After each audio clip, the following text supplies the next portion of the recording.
Surviving divorce and protecting your kids, what moms need to know. Welcome to the Mothers of Boys Survival Guide. I'm your host, Suzy Shaw, author, boy mom, and your partner in navigating all the beautiful chaos that comes with raising sons. Today, we're going to tackle one of the toughest transitions a family can face, which is divorce. I have held the hands of countless friends and family as they have navigated the upheaval that comes with divorcing their spouse while trying to protect their children. Every year, more than 600,000 couples in the U.S. legally divorce, and over 1 million children are affected. Behind those numbers are moms and dads doing their best to protect their kids, hold it together, and somehow stay sane through the storm. In this episode, we'll talk about how to recognize a high conflict situation, how to protect your boys from emotional fallout, and how to stay grounded and confident through it all. Our guest understands divorce all too well. Lisa Johnson, co-founder of Been There, Got Out, turned her own experience with a high conflict divorce into a mission to help others survive and rebuild. She's an advocate, author, and coach, and helps parents manage conflict, communicate safely, and prioritize their kids' emotional health, even when co-parenting isn't easy. Welcome, Lisa. Thank you so much for having me and letting me talk about this topic. Yeah, it is a topic which I think these days everybody knows somebody that has gone through a high conflict divorce. So can you tell us a little bit about, how you got into coaching and your book and website, Been There, Got Out? Yeah, so I actually used to be a high school English teacher and a writing teacher, and my background is also as a professional writer. And I stopped teaching when my first child, my son, was born. And I loved teaching, but I ended up loving figuring out a career that I could do from home. And so I was lucky enough to be able to stay home with him. And that's when I really began my writing career. I thought I'd take off teaching for a year and then go back, but Hmm. I ended up, like I said, loving staying with him. And then by the time it was time to go back, I was in court all the time. I spent 10 years in the legal system trying to Ooh. divorce and deal with, unfortunately, his father. And so I realized that I can't go back to teaching in person the way I used to. And then COVID hit. This was, my son's almost 26. This is, 2 decades plus later. And I had learned so much along the way. I always say I got my best education in the trenches of family court, that I thought maybe I can use the wisdom and knowledge and experience that I never wanted to turn into something. And at that point, my partner, Chris, and I, who are a couple in real life now, it's been more than 10 and a half years. And he went through his own crazy situation, which we didn't realize we were both dealing with when we met. We thought, let's do something. And so we really started Been There, Got Out, which actually began as a book idea. Really just started honing in on toxic relationships, and then we niched down even more to something called legal abuse, which is my specialty with those 10 years in court. And then it's just exploded since then. So, as I mentioned, I have been on the sidelines of some really ugly divorces, and it's just heartbreaking to see the devastation that happens to the families. What do you recommend right at the beginning? Some people don't realize they're in a high conflict situation. They're a little bit in denial mode. So, what are the red flags to watch out for, and initial steps that should be taken? Okay, first, I should note as a state certified domestic violence advocate that 1 in 2 people in abusive relationships don't even realize exactly Mhm. what's going on, because we often think that abuse is physical violence. But most people are experiencing emotional abuse, and often they've been in the relationship for a while, so they don't even realize that this is not normal, because Right. things get worse over time. We sometimes talk about the analogy of a frog in a pot of boiling water, that if a frog just jumped into boiling water, it would jump right out. But that's not how these relationships happen. It's that it's good in the beginning and then slowly things get worse and you don't even realize how bad it is until often you want to get out. So Hmm. just know that from the beginning. Like, and when somebody starts a divorce, it's generally high conflict if it's not amicable, because everyone's angry and everyone's upset. And of course, you never plan to break up. So it could be hard to tell if something is high conflict, but usually after 4 to 6 months, people start calming down. The bills are getting really high and they think, all right, let's start putting aside a bit of our grievances and focus on the kids and moving forward. That is not what happens in high conflict divorce, because one of the indicators of high conflict divorce is anger that does not subside. And I Hmm. can say that even years after my ex and I have been apart, he filed for a $4 million lawsuit against us 9 years later for defamation, because it's like, I still need to keep this fight going. So Right. anger that does not subside, no matter how many years passes, is an indicator of high conflict divorce. Another thing to watch for is if somebody has a personality disorder and or an active addiction. I'm not Hmm. talking about someone in recovery who has, the proper judgment, but when someone has a personality disorder or an active addiction, their judgment is impaired. And so they can't even make good decisions for themselves.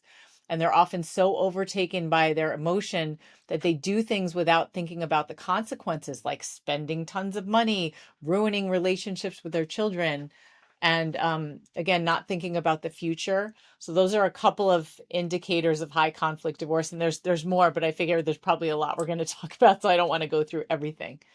Right. And when you talk about addiction, I mean, the obvious ones are alcohol and drugs, but I've seen people that are addicted to sex and Oh, sexual, yeah. just the whole craziness, and the accessibility of platforms these days, I feel like has accelerated that kind of addiction as well. For sure. We see a lot of that in our community.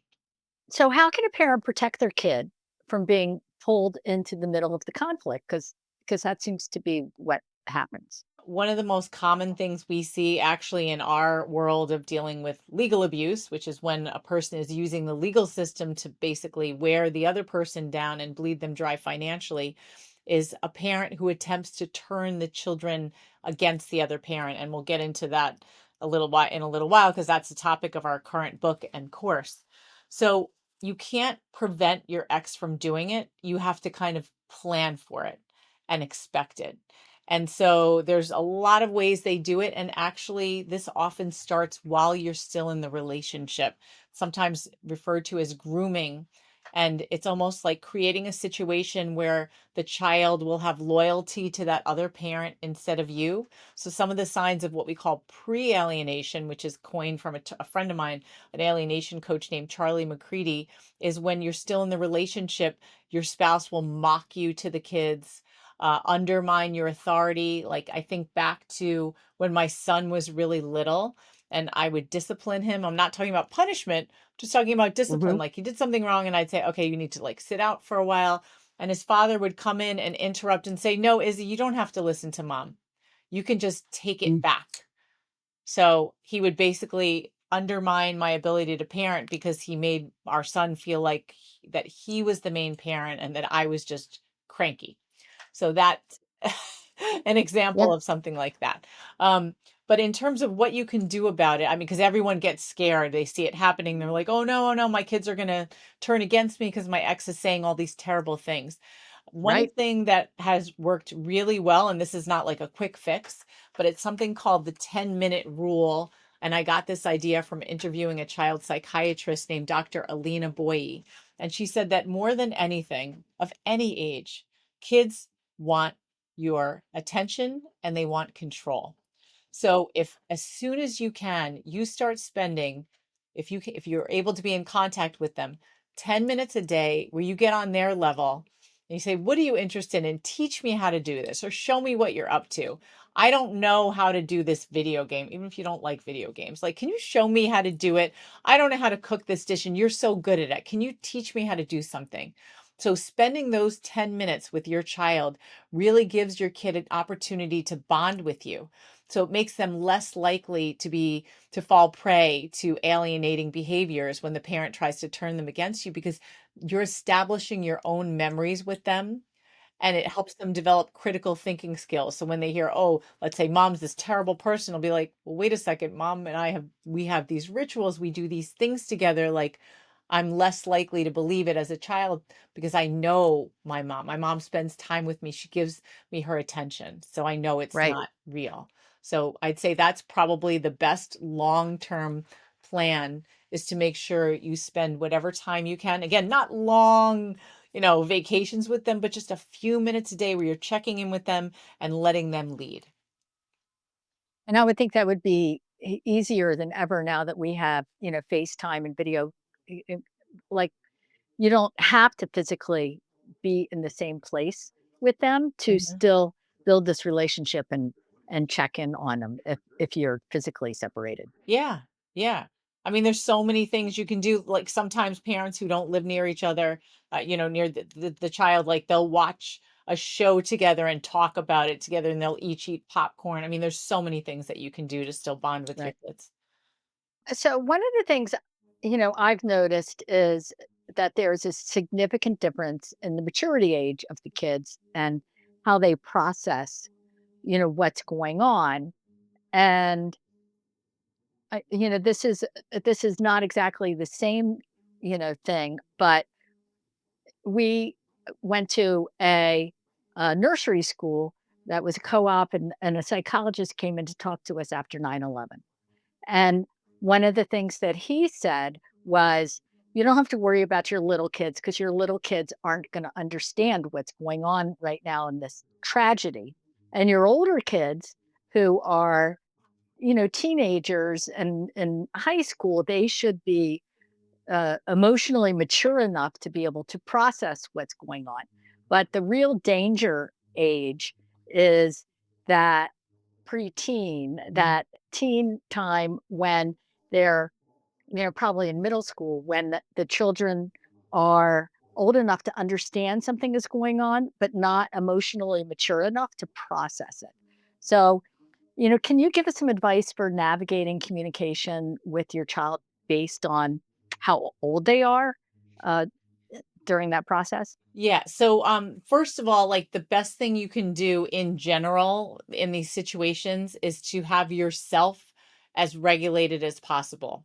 No matter what age your kids are, you need to make sure that you have support to get through this, because whatever age you're parenting, like, they're going to feel emotionally responsible for you. They are tuning Mhm. into your energy and your anxiety and your fear. So, the more support you can get on your own, completely separate from parenting, the better it's going to be for everybody.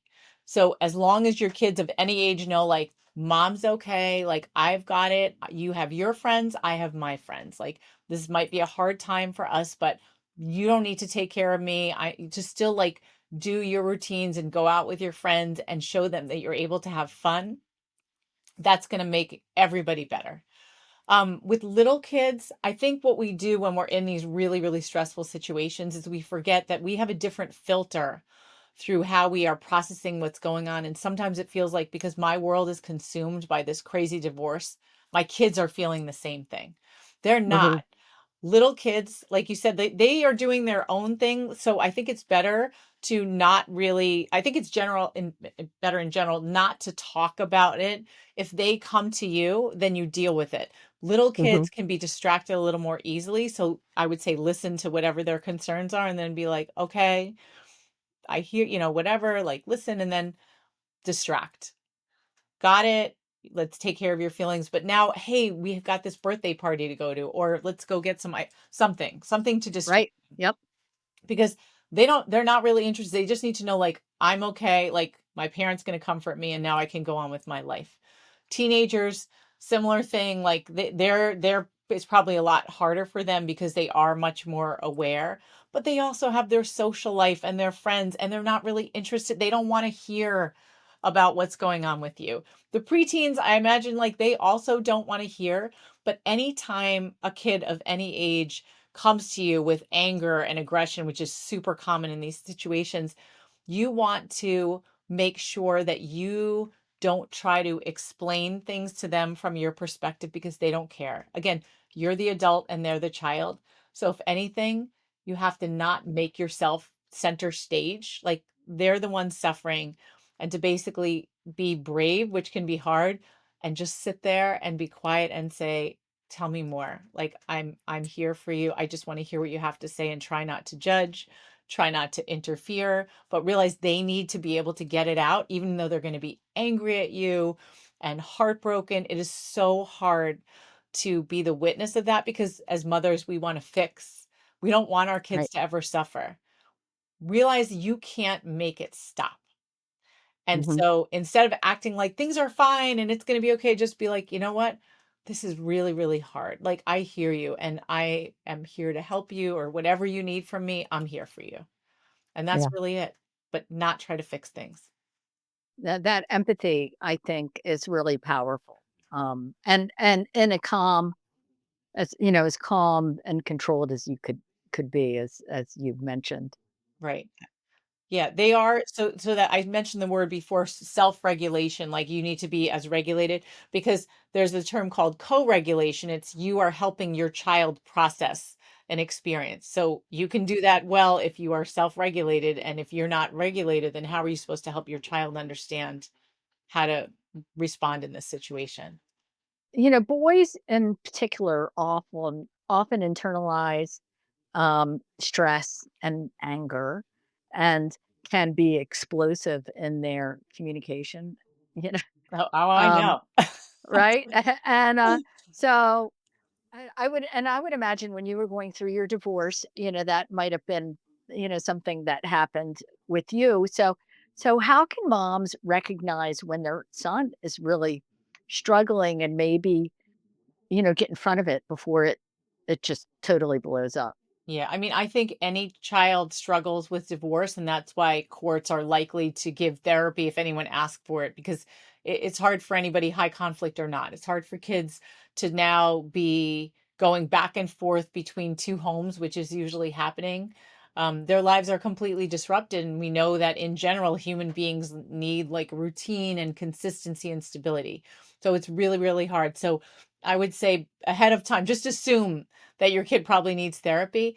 And in terms of a therapist, think about the kind of person that your kid really likes. Like think about their favorite. You can even ask them like about their favorite teacher or their favorite coach or their favorite camp counselor, and why they like this person, and why what that person did to make them do well, succeed, or show up for something. And then think about that as you're choosing a therapist for your child. Like I know with my son, when I have a daughter and a son. And Mhm. when I was picking the therapist for my son, I found this guy. His name was Mark. He was a former Hell's Angel. He had dropped out of high school, but he was brilliant. He had had like two master's degrees, and he'd come into the therapy place on his big motorcycle, this huge guy in leather jacket. And he and my son would go in and talk about anything except the divorce for a while. And I was kind of like, when are they gonna like get to dealing with my son's feelings? They would talk about politics and debate and whatever else. And the therapist said, don't worry, because I need to first establish a rapport with your son. And then we'll get Mhm. to the stuff, and just be really patient. And my son also had moments where he was really, really aggressive, and he was bigger than me. And I Yep. remember initially being frightened and feeling like I got to get him out of here because I can't deal with him. And unfortunately, my ex husband pretty much abandoned the kids. So they were dealing with that. And I couldn't just send him to his father. So I remember one time Izzy had like this, huge explosive thing in his room, and he's flinging things around. And I was like, I can't deal with it. And we called Mark, and Mark said, Lisa, now is the time that you cannot say, I'm going to send you to like Kids in Crisis or one of these, you know, Mhm. resources in town that's supposed to help, because his father's already left him and he's testing you. He needs you now to be really strong. So you have to do the opposite of what you feel like doing. You have to stay strong. and let it pass and recognize this as him finally letting out these feelings that he's kept inside for so long, as we've been talking about debate and politics and everything except that. And that was really, really helpful to me to hear that. So it goes back to like finding support for your kids that's appropriate.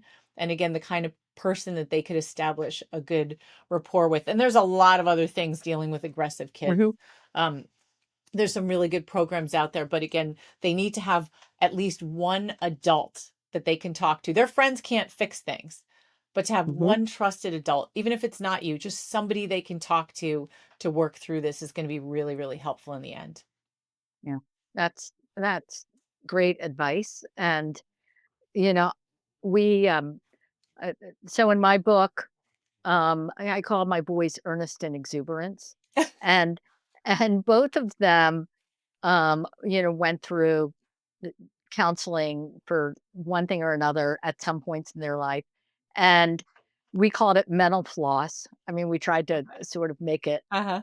just, just gonna clean out some of Yeah. the gook in there. And we also called everybody a coach. So they had organizational coaches, they had life coaches, which was the counseling, the mental counseling person. And that just to help them, I think, be okay with it because coach was something they were, familiar with and happy with. Yep, Um, that's something, especially boys, they don't wanna feel like something's wrong with me if you say you have to go to therapy. So we say right. the same thing as like, let's get coaches and people who are thinking forward in terms of resolution and kind of rah, rah, rah, rather than like, oh no, you need to sit on a couch and it's all your trauma. Yeah. And we also had a very cool male, and that was somebody that was very relatable to them. Mhm. Um, so how can moms help their sons process what's going on when the father is not modeling very good behavior? And treating the mom and might be speaking negatively to the children, might be, acting like they're a youngster again. Yeah. So, right? So what's a mom, to do to help their son during and but, and their daughters, their kids during that process? Yeah, I mean, I think that the things I said so far, like having that time together with them, making sure you're validating their feelings and listening.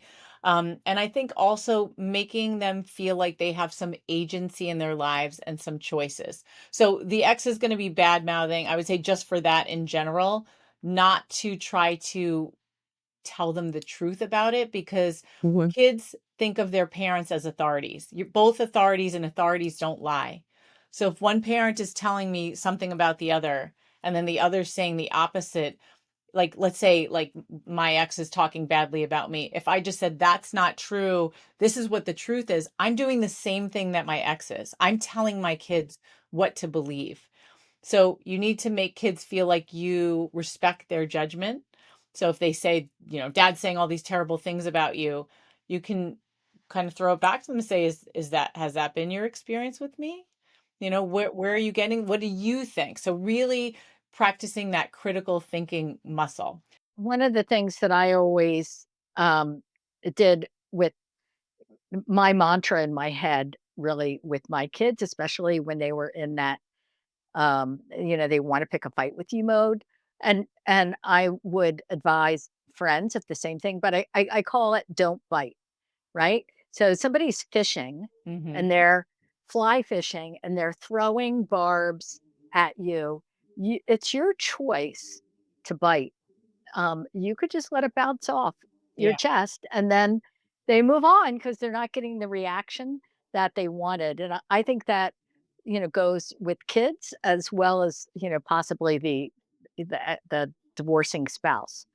Yeah, So, yeah, and so as you're saying that, I'm thinking of the term baiting. They're baiting you. They right. want you to do something. So one thing that I remember trying before the divorce, just being silly with my kids, is like if they get mad at me, I'd be like, "What do you want to do? Like, what if you could? Like, what would you do? Like, rip my arms off, or tie me to a car, and like drive really fast, like getting ridiculously disgusting." And then they'd laugh, and then it was just done. Right. So shifting the conversation to legal aspects, and and with yours going on for 10 years, you probably almost got a law degree yourself during that period. My Um, case was published as case law. Good grief.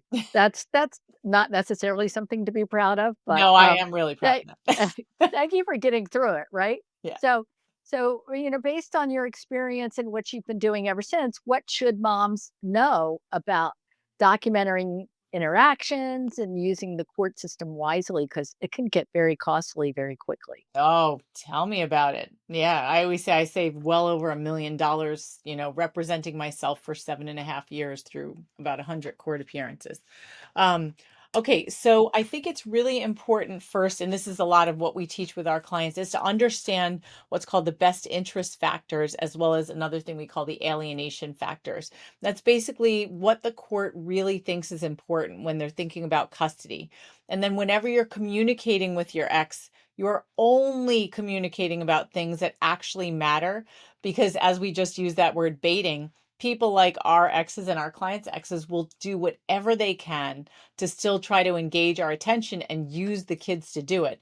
So often there'll be, when people meet us, there's all this communication going back and forth about bedtimes and diet and allergies that have never been diagnosed and just on and on. And what are you going to do about this and that and things that like the court doesn't care about. And so realizing the things that don't matter can be such a relief to people because they're like, oh, I don't actually have to get into a written conversation about that. So, one thing that we teach more than anything with everyone is something we call strategic communication. And we have a whole course on it called How to Communicate with Your Ex Without Destroying Your Case or Losing Your Mind. But it's making sure that you are, and this turns into documentation for a case. But where you're communicating with your ex, you're always writing to them, but you're writing for an invisible audience. And so the goal is you're presenting as the most reasonable, best co parent ever. But at the same time, you are documenting your ex's patterns of behavior over time, the impact it has on your children and on your relationship with your children. Because, like I said, they're going to try to create what's called loyalty conflicts and make them discard you. So understanding those best interest factors or custody factors, that's going to be the things that you communicate about, and that turns into documentation for your case. But again, it's important to, and this is too much to get into here, but to really understand what matters and what doesn't, so that you're not constantly engaging, because that's really what your ex wants, is just to keep this thing going. Right. Well, and that it's just so depleting Hmm. too, which is part of the strategy, Yeah. I think, Yeah, right? for sure. Um, For sure. so I had some friends do something called nesting during Oh, their divorce where, the kids stay in the family home and the parents are moving in and out. And it just seemed incredibly complicated to me and that nobody really felt secure. And it was just in this constant state of flux and more expensive because now you have 3 different, locations that you're trying to manage. What do you recommend if you have, younger kids about this co-parenting, and what's your impression of nesting? so nesting, so keep in mind that Chris and I, we only deal with high conflict cases. Nesting for amicable couples like might work. That's fine if you want to do that. The kids get to stay in the same home. They don't have to go back and forth. The parents go in and out, and that could work. For our clients, absolutely never. There's a safety issue. A lot of our clients' exes are surveilling them. They're stalking them. Sometimes they're planting things that could end up being part of some weird court records like drugs or guns or who knows what. So we don't trust our exes to be in the same living space as us. So we never want nesting. Now, it's really hard because divorce is so expensive, especially in America, to have two homes. But you cannot continue indefinitely to share a home with someone that you're trying to get away from, because also you're exposing your child to an unhealthy relationship dynamic, and living like that, your kids think that this is not only normal, but that it's the best that they can do. And that's what they're going to be drawn toward. So I really don't recommend nesting for any kind of domestic violence situation, even if there hasn't been physical abuse. it's just not good for the kids to see that. And it is, like you said, it's kind of unsustainable. It's like, how long are we going to keep pretending that things are okay? Right. Right. And I agree. You do think when you're doing these sort of things, you have to think about, what is it that I'm teaching my child? Um, and, limits are a good thing. So boundaries are healthy. Yeah. Um, Yeah. so, what advice would you give a mom who's wrapping up the divorce and trying to reinvent herself and heal? And do you have any resources? I think it again, it goes back to that self-regulation. Number one, we don't want you doing what's called doom scrolling. So a lot of times people in these cases, they're so worried and they're like, what should I do? And they'll look at social media and they'll see all these awful articles about terrible things that happen to children. Or they'll see the opposite of like everyone else is doing great except for me. And they feel bad either way. So we don't want you doom scrolling. I think it's really great to find a community of people that are experiencing what you're dealing with that can kind of go along with you. Now, I've been to normal divorce groups when I was first in the beginning of my own divorce, and it was really, really tricky because my case was so different and everyone else was talking about settling down and becoming friends. That was never going to happen for me. So I felt even more isolated. So Chris and I actually have a support group. It's called the Weekly Legal Abuse Support Group. And we do a very unusual thing where we blend our male and female clients together because we know that abuse is a human issue, not a gender issue.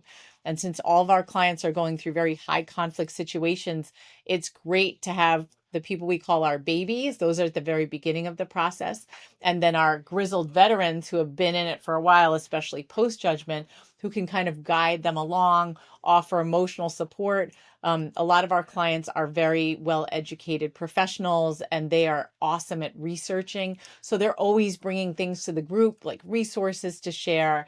And I think being in a group that also is more resolution focused and not on just like keeping you in a trauma loop and feeling like, oh, you deserve this, that, and the other thing. But it's more like, how can our family get through this as best we can is way more helpful. So finding support groups like ours, which I'm very, very proud of. And there's different groups around. Some are in person. Some domestic violence centers have free support groups. I would make sure that whatever group you get involved with, you feel really comfortable with whoever's running it and the people in it, because sometimes people go to support groups and they end up feeling worse. You don't want to subject yourself to something like that. Right.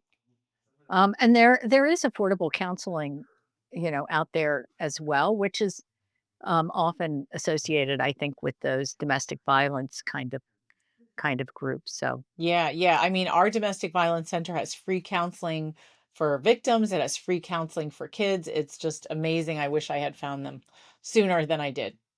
mhm. So I understand you've got a new book coming out in 2026. Can you tell us a little bit about it? Yeah, it's called When Your Ex Turns the Kids Against You, and we actually have a course that's like 20 plus hours long on it. And so I we have a podcast. It's called the Been There Got Out podcast and YouTube channel, and I have interviewed professionals extensively for the last couple of years on this topic because, like I said, it is just baked into legal abuse and post separation abuse. And so the book is really a culmination of what you can do when your ex is doing this in the legal system and out of the legal system. And I counted, and I think I have at least 52 professionals whose advice I've kind of woven into how to handle this situation. So the book is coming out in January 2026. I am so excited. We're so passionate about this topic, and I love doing lots of content on it. I mean, it's a heartbreaking topic, but it affects between 20 to 22 million adults in just America and Canada alone. And so in our own legal abuse support group, alienation comes up all the time. There's always this group of like 5 or 6 women at the end because we turn our cameras off for the Chris and I for the last 15 minutes and let them talk. And that seems to be such a major topic. So I'm really excited because I'm already teaching some of the content from our book. We just got off like a double header session with one of our clients about how to effectively use storytelling, and she's a mother, of a boy. She has two boys actually, of how to try to get them back and how to persuade a judge that even though a child who might be close to aging out, legally you don't have that much time, but this is the sort of thing that affects a child's ability to form relationships for the rest of their lives. And if there's a parent that is trying to take away one of their primary attachment figures, even though that other parent is the victim, but the child is really the victim because it affects everything, their ability to trust, and they can have all kinds of mental health issues later on. So it's so important to recognize the signs as early as possible and to stop it from getting worse. Well, we wish you all the best with, support and success with your new book. And so keep us in the loop. We'll be happy to promote it when it's out. Thank you. At the end of each one of our podcasts, we ask guests to, give a motto or something they can say to themselves when they're going through, which today is divorce. And we've already sort of talked about some. I mean, I talked about don't bite, like that's sort of something you could say to yourself. But what would you suggest to your clients and to parents? So I think of one of my favorite quotes that I got from an interview with a bodyguard named Stephen Dana, who also started a nonprofit called Protection from Abuse. And he said, an abuser's greatest tool is fear. And I think that that is what keeps people um, in a position where they feel paralyzed and scared and like they can't move forward and they can't heal. So I think it's so important to educate yourself and to understand that this is something that your ex is doing to keep you from standing up to them. And often, at least in our clients' cases, they're bullies. And once you start learning how to turn the power dynamic around, which you have complete control over, because most of the time that fear isn't real, it's what you think. It's like they're still squatting between your ears, we like to say. Once you can get them out of your head, everything changes. Getting rid of that fear is just a world of difference. And there's ways that you can learn how to do that. So just know that. Like it feels like the most terrifying thing and that everything's out of your control. There's a lot more things you can control than you think you can. But that's such a powerful thing to model for your children too, right? Resilience, resistance, self-respect. I mean, it's all sort of wrapped up in that. Yep. If you would like more information about Lisa and her partner Chris's book, Been There, Got Out, Toxic Relationships, High Conflict Divorce, and How to Stay Sane Under Insane Circumstances, or her new book, which is called When Your Ex Turns the Kids Against You. Please visit their website, beentheregotout.com. We'll also link to their website on the Mothers of Boys Got Life website. And thank you for joining us today. Follow the mob, the Mothers of Boys, on Facebook, Instagram, YouTube, and your favorite podcast platform. Be kind to yourself, moms, and have a great week.